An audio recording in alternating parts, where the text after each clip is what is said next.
প্রেসিডেন্টকে আপনারা কেন পার্টিজান বলতেছেন?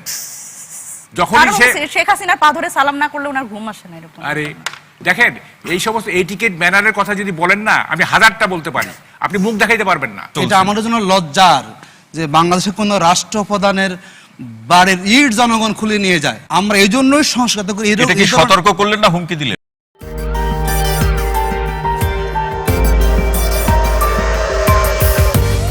আমাদের রাষ্ট্রপতি কিছুই করে না, দুইটা একটা করে, ওইটা কনস্টিটিউশনাল জিনিস।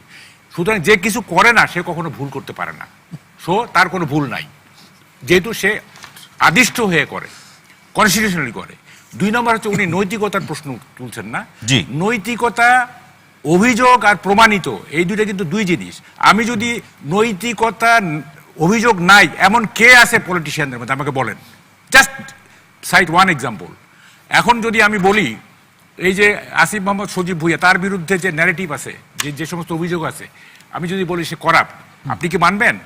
Unless he is proved. এটার সাথে রাষ্ট্রপতির কি সম্পর্ক? আমি বলছি আপনি নৈতিকতার প্রশ্ন তুলছেন, রাষ্ট্রপতির বলতে রাষ্ট্রপতির নৈতিকতা অন্য জায়গায় না। আমি বলছি শুনেন, যে কোনো জায়গায় না, ছাত্র হত্যার সাথে এটা আপনি মিলাইতে পারেন না। মিলাচ্ছি না, রাষ্ট্রপতিকে আপনি কোনোভাবেই এখানে আপলোড করতে পারেন না। আমি বলতেছি অভিযোগ এক জিনিস আর আদালত কর্তৃক প্রমাণিত আরেক জিনিস। সে রাষ্ট্রপতি হোক আর যেই হোক। উনি তো দুর্নীতিগ্রস্ত এবং উনি দ্বৈত নাগরিক রাষ্ট্রপতি। আরে বাবা, আমি দ্বৈত নারীকে ওইটা তো টাচ করি নাই। আপনি নৈতিকতার প্রশ্ন তুলছেন। আমি বলছি যে নৈতিকতা বা দুর্নীতি পরায়ণ কিনা, unless he is convicted by the court, আপনি এটা বলতে পারেন না। অভিযোগ আপনি কখনো বলতে পারেন না। তাইলে যদি হয়, তাইলে আমি এনসিপির অনেকজনের বিরুদ্ধে আমি অভিযোগ আনতে পারি যে তারা দুর্নীতি পরায়ণ, কারণ এরকম ন্যারেটিভ আছে বাজারে। আমি বলি না, কারণ আমি অর্ডিনারি পিপল না। আমি কখনো বলবো না যে Asif Mohammad Sajib Bhuiyan corrupt, unless he is convicted by the court. সুতরাং এই যে অভিযোগ এবং প্রমাণিত, দুইটা কিন্তু দুই জিনিস। ফলে এগুলি বলেন না।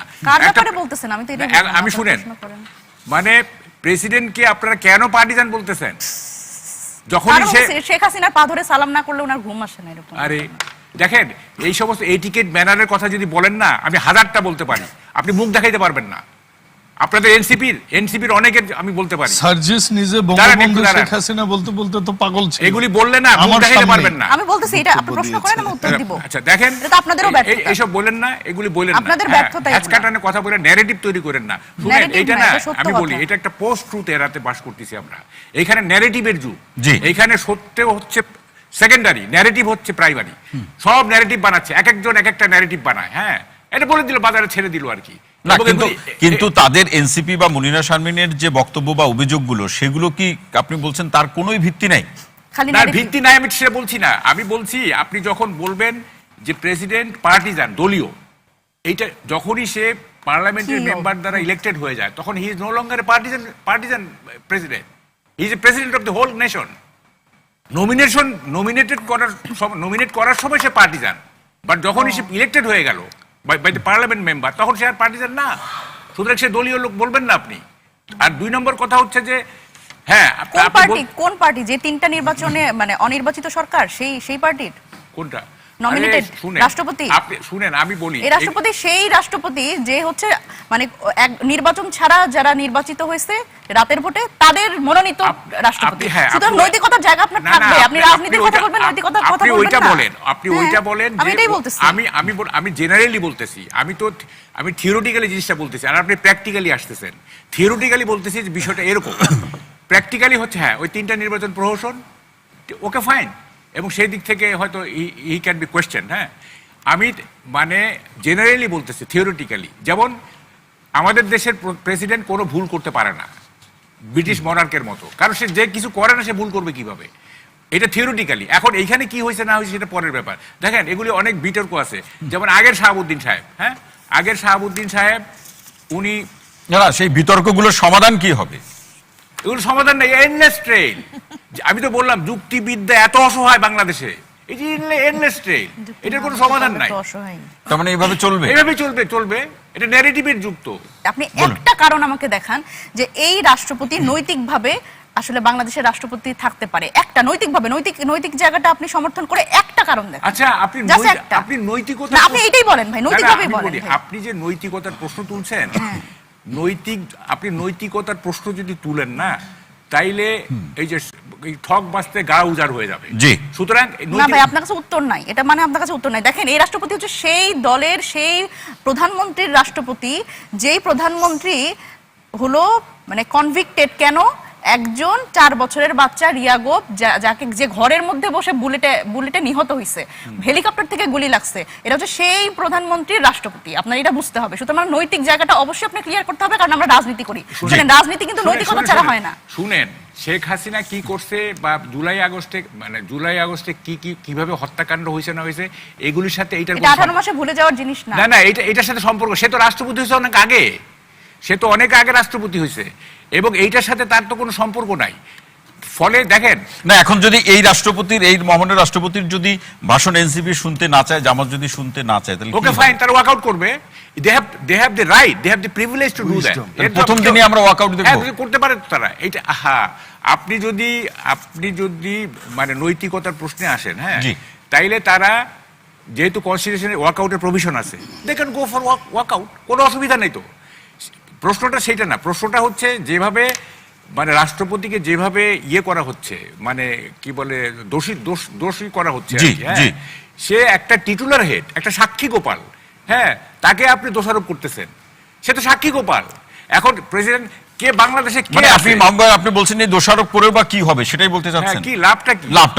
শুনেন, আমরা এমন ভাবে কথা বলি না যে হোল নেশন একটা পবিত্র, সবাই হচ্ছে অনেস্ট, সবাই ইন্টিগ্রিটিওয়ালা, শুধুমাত্র আমাদের প্রেসিডেন্ট সাহেব হচ্ছে মানে করাপ্ট। মানে ভাবটা এরকম আছে। একটা করাপশনের সোসাইটিতে বাস করে আপনি পার্টিকুলারাইজ করতেছেন। আমিও পার্টিকুলারাইজ করব। এই প্রসঙ্গে আমরা আরো শুনবো অধ্যাপক ডক্টর রেজওয়ানা করিম সিদ্দিকী। এই যে উত্তাপ, সেটি নিশ্চয়ই সংসদ পর্যন্ত গড়াক আমরা প্রত্যাশা করি না। আমরা চাই যে সরকার তার জায়গায় যথাযথভাবে দায়িত্ব পালন করবে, কার্যকরী থাকবে, কার্যকরী বিরোধী দল আমরা দেখতে পাবো। কিন্তু আলোচনার সূত্র ধরে সেটা কি মনে হচ্ছে আপনার? না, মনে হচ্ছে না, একদমই মনে হচ্ছে না। এই আলোচনা নিয়ে না, এটা আসলে একটা দুঃখজনক বাস্তবতা। আসলে মাহবুব কামাল ভাই যেটা বলার চেষ্টা করছিলেন, মনিরাও যেটা বলার চেষ্টা করছিলেন, এই আসলে হোল প্রসেসটা, এটা আমরা ওই পলিটিক্যাল সায়েন্সে একটা টার্ম আছে, এটাকে বলে ডেমাগুগুরে। তো এই অল্পটা আমার কাছে যেটা মনে হয়, দেখেন 3টা বিষয় বলি। আসলে এটা সত্য, যদি আপনি আসলেই এই কনস্টিটিউশনের কথা বলেন, তাহলে এই কনস্টিটিউশন অনুযায়ী না তো এই ইলেকশন বৈধ, না তো এই বিগত যে সরকারটি ছিল অন্তর্বর্তীকালীন সরকার, না তো সেটি বৈধ। মানে আমাকে ব্যাক করলে কিন্তু এরকম হবে না, এটুকু পছন্দ এতটুকু নিব, এতটুকু পছন্দ এতটুকু নিব না। এই পুরো রাষ্ট্রটা করছে কি, যে ডিবেটের উপর আমরা বসেছি, ইটস শুনতে খারাপ লাগবে, উইথ ডিউ রেসপেক্ট, আমাদের নবনির্বাচিত সংসদ রয়েছেন, বাট এটা কাইন্ড অফ এ পলিটিক্যাল একটা স্ট্যান্ডের মতো। মানে you are not taking position, আপনি মানুষকে সন্তুষ্ট করার চেষ্টা করছেন, মানে একটা ওয়ান ডে ম্যাচের মতো খেলা হচ্ছে। আপনি যদি সত্যিই বলেন, আসলে কি আমি প্রশ্ন করতে পারি না, এই অন্তর্বর্তীকালীন মনিরা যখন বলছে নৈতিকতার প্রশ্ন, আমি মনিরার সাথে একমত হয়ে বলছি। দেখেন, I feel very very sad and bad, not feeling good. একজন রাষ্ট্রপতি, তিনি রাষ্ট্রের প্রতি তার মানে রাষ্ট্রপতির যে বক্তব্যটা তো অনেক প্রবলেমেটিক, প্রেসিডেন্ট বলি। তো সেক্ষেত্রে যেটা হয়েছে যে একজন প্রেসিডেন্টের যেই বডি ল্যাঙ্গুয়েজ, অ্যাটিটিউড থাকার কথা, সেটা আসলে আমরা পাইনি, ট্রু। এবং সেটি ওই সময়ও পাইনি, এই সময় পাইনি, কোনো সময় পাইনি, আমি একমত। কিন্তু প্রশ্ন হচ্ছে, তাহলে এই রাষ্ট্রপতির আন্ডারেই তো অন্তর্বর্তীকালীন সরকারও শপথ নিয়েছিলেন, কেন তখন এই নৈতিকতার প্রশ্ন কোথায় ছিল? জুলাই যে আমাদের গণ অভ্যুত্থানটা হয়েছে, জি, অভ্যুত্থানের সঙ্গে জনগণ করেছে, কোন রাজনৈতিক দল করে নাই। এই জনগণ অভ্যুত্থানের পথে 3টা মৌলিক দাবি ছিল: নির্বাচন, সংস্কার এবং বিচার। আমার শুরুতে দেখলাম যে ইলেকশন নিয়ে এত পেরেশান বিএনপি ছিল, তারা সংস্কার নিয়ে কথা বলতে নারাজ, তারা বিচার নিয়ে কথা বলতে নারাজ। ইলেকশনটা হয়ে গেল, তারা দাবি আরও আগে ইলেকশন হোক। জি, এখন আমরা কি দেখলাম, এই সংস্কার নিয়ে শুরু থেকে তাদের যা আপত্তি, দেখুন অনেক, এখন আপনি পাবেন মানে গুগলে গেলেই জুলাই বলতে কিছু নাই। বিএনপি কি বললো, জুলাই সনদ না মানলে নির্বাচন হতো না, নানা ধরনের কথা তারা কিন্তু সেখানে বলেছেন।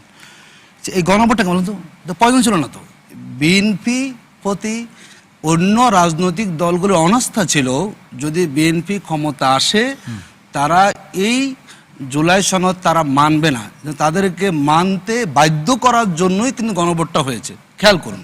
জি, আবার মানে আমরা এত কিছু করেছি, মানে আপনাকে সোজা করা, আবার গণতান্ত্রিক ভাষায় কি কাউকে কোনো কিছু মানতে বাধ্য করা যায়?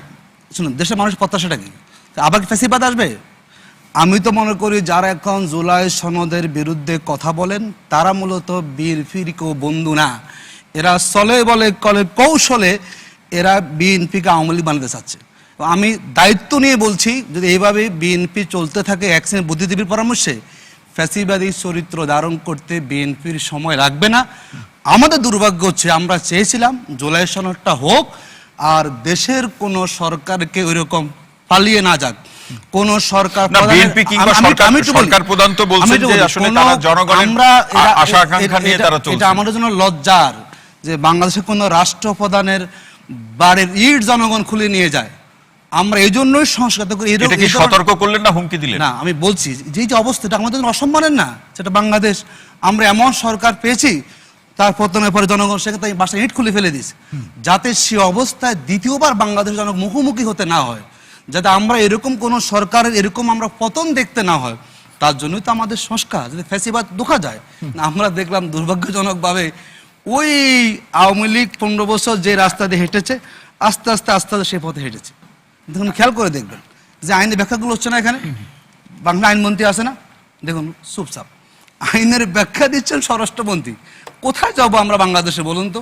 আর আইনে ব্যাখ্যা দিবেন আইনমন্ত্রী, তিনি তো সাবেক আন্তর্জাতিক সরকারের সুবিধাভোগী অ্যাটর্নি জেনারেল ছিলেন, তিনি সেখান থেকে হয়ে তিনি এখন হলো পদত্যাগ করে সরকারের মধ্য থেকে কেউ যদি দেয় সেটা কি খুব বেশি ভুল হবে? কিন্তু বাস্তবতা কি, আইনি ব্যাখ্যা তো আইনমন্ত্রী দিবেন, কিন্তু আইনমন্ত্রী কি কিছু জানেন না? প্রশ্ন করবেন, আমি অ্যাড্রেস করব 2 মিনিট। এমনি বলেছেন যে আমরা কেন শপথ নিলাম, আমরা শপথ নিয়েছি জনগণের প্রতি সম্মান দেখে। এই সম্মানটা বিএনপি দেখাতে পারে নাই। বিএনপি তো বলছে যে সংবিধানে নাই, সেখানে আপনারা সম্মান দেখালেন কিভাবে? এই প্রশ্ন তারা রাখছে। সংবিধানে ইলেকশন আছে, এখন তো সংবিধানে তারেক রহমান অবৈধ প্রধানমন্ত্রী, এটা কেন বলেন না আপনারা? এখন সংবিধানে শেখ হাসিনা বৈধ প্রধানমন্ত্রী না মানেন, সেখানে মানে জুলাই সনদের ক্ষমতাটা মানবেন, আর যখন জনগণ আপনাকে জবাবদিহি করবে সনদের মধ্যে তা আপনি মানতে রাজি। আমাকে শেষ করতে দেন। আমি কিন্তু নির্বাচনকে অবৈধ বলার আগে আমি অনুরোধ করব, সংবিধানের বিদ্যমান সংবিধানের 123-এর ওর যে অনুচ্ছেদটি আছে 123-এর 3-এর খ, এটা কি বলেছে? আমি এটি কেন বলেছি 123 কি ভায়োলেশন হয়েছে? আমি প্রশ্ন রাখতে 123 ভায়োলেশন। যেই জুলাই সনদের ভিত্তিতে আপনি ইলেকশনটা হলো, আপনি ক্ষমতা আসেন, জনগণ ভোট দিল, তো সেই জুলাই সনদে আপনার সংস্কার বলা আছে, আপনি এক পার্ট মানেন, আপনি এক পার্ট কেন মানেন না বলুন? 50% মানবে না এই কথা কিন্তু কোথাও বলেনি। শুনেন, ইতিমধ্যে মানুষ বুঝে গেছে। শুনেন, আপনি মানুষ কিন্তু এত অবুঝ না। বিএনপি কি চাচ্ছে, মানে বিএনপি সব চাই ওনাদের মতো করে চায়, জনগণের মতো করে চায় না। কিন্তু যার দলীয় মতো করে চায় সেই দল কখনো জনগণের হৃদয় ধারণ করতে পারে না। দেখুন, আমি যদি বলি এখানে তারা এত সংখ্যাগরিষ্ঠ আসন কিভাবে পেল, জনগণের ভোট কিভাবে পেল, এটাই তো বড় মানে অ্যালার্মিং বিষয়। বাংলাদেশের জনগণ ভোট দিয়েছে, এটা অ্যালার্মিং বিষয়। গণ অভ্যুত্থানে 90-এর পরে ক্ষমতা কি আসতে বলুন তো? বিএনপি আসলো, কি হলো পরে? আবার সেই দীর্ঘ পরে আওয়ামী লীগ ক্ষমতা এসে গেল। এরপরে ধরুন 75-15 আগস্ট পরে সুবিধাভোগী বিএনপি হয়েছে, অনাকাঙ্ক্ষিত জিয়াউর রহমানকে সেখানে শহীদ হতে হয়েছে। এখন আবার গণ অভ্যুত্থানের সুবিধাভোগী বিএনপি, নিঃসন্দেহ নেই, কিন্তু কতদিন তারা ভালো রাজনীতি করে সুবিধা ভোগ করতে পারবেন আমাদেরকে অপেক্ষা করতে। কেন আপনারা 77টা আসন পেয়েছেন, আমরা বলেছি না, আমরা এই জন্য আমাদের আমির বলেছেন বিরোধী দল নেতা যে আমরা সরকারকে পরামর্শ দিব। জি, আমি জুলাই আমাদের বলেছে মাহবুব ভাই, রাষ্ট্রপতি অনেক কথা এসেছে, যে রাষ্ট্রপতি কি বৈধ ভোটের রাষ্ট্রপতি? বিনা ভোট, যেখানে রাতে ভোট হয়ে গেছে, সেই ভোটের পার্লামেন্ট মেম্বাররা ওনাকে ইলেকশন করেছেন না। দেখুন যে বলি, উনি রাষ্ট্রপতি, তারা তো সংবিধানের, আমি একটু বলি, সংবিধানের রেফারেন্স দিয়েই বলছেন। রাষ্ট্রপতি অভিভাবক যখন নিরাপদ রাস্তায় মারা হলো, উনি কি দেশে ছিলেন না?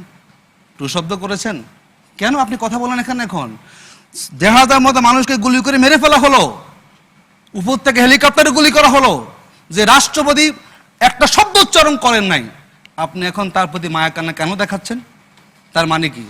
আপনি শয়নের স্বপ্নে ওই ফ্যাসিবাদের যে বৈশিষ্ট্য, আমি তো বলি, যারা রাষ্ট্রপতির পক্ষে কথা বলে, যারা জুলাই সনদের বিরুদ্ধে কথা বলে, যারা আইনি দোহাই দেয়, যারা সংবিধানকে নিজের মতো করে এখন ব্যাখ্যা দিয়ে বিএনপির জি। ব্যাখ্যাকে সাপোর্ট করছে, অ্যাডভোকেট আতিকুর রহমান ভাই। তারা মূলত প্রকারান্তরে অসংখ্য আস্তে ধন্যবাদ। আস্তে বাবু আওয়ামী কামাল ভাই। লীগকে রাজনীতিতে তারা বাবু কামাল ভাই। পরিবেশটা জি, তৈরি এগুলি করে। বলুন। এগুলি বিতর্কগুলো অনেক করা যায়, যাই হোক আমি জুলাই সনদ নিয়ে একটু কথা বলি। বলুন। দেখেন খুব ছোট করে জুলাই বলবেন। সনদ যদি আপনি ইমপ্লিমেন্ট করেন তাইলে কোনো সরকার রুল করতে পারবে না। এটা এত বেশি গণতন্ত্র বাংলাদেশে, আমরা তো গণতন্ত্রই চাই। নো, দেখেন আমার একটা লেখার হেডিং ছিল, বলুন। স্বল্প গণতন্ত্র, অধিক গণতন্ত্র না উৎকৃষ্ট গণতন্ত্র। দেখেন প্রচন্ড ঝড়, ঠিক আছে, জি, সমুদ্রে জাহাজ উথাল পাতাল, ঠিক আছে, দিক পরিবর্তনের প্রশ্ন আসলো, ক্যাপ্টেন কি করবে? সিদ্ধান্ত কে দেবে? ক্যাপ্টেন দেবে না ভোট নেওয়া হবে যাত্রীদের?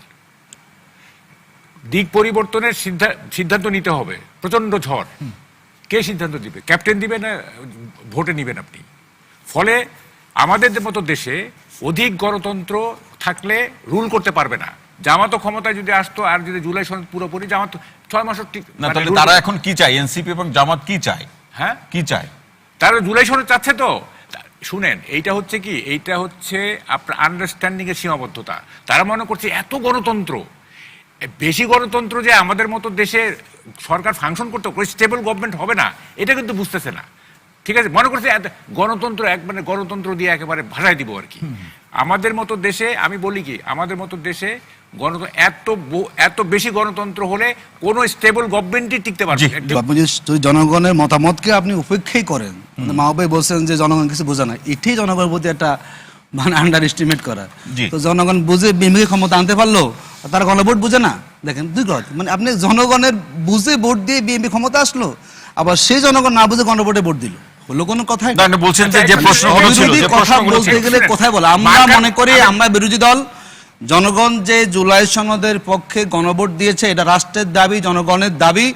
এদেশের রাজনৈতিক সংস্কৃতিকে সুন্দর করার জন্য, সরকারি দলকে নিয়ন্ত্রণ করার জন্য, দেশের ফ্যাসিবাদকে যাতে উত্থান না হতে পারে সে অবরোধ করার জন্য, যাতে আর কখনো রাজপথে পুলিশের গুলিতে ছাত্র হত্যা হতে না হয়, তার জন্য গণভোটের রায়।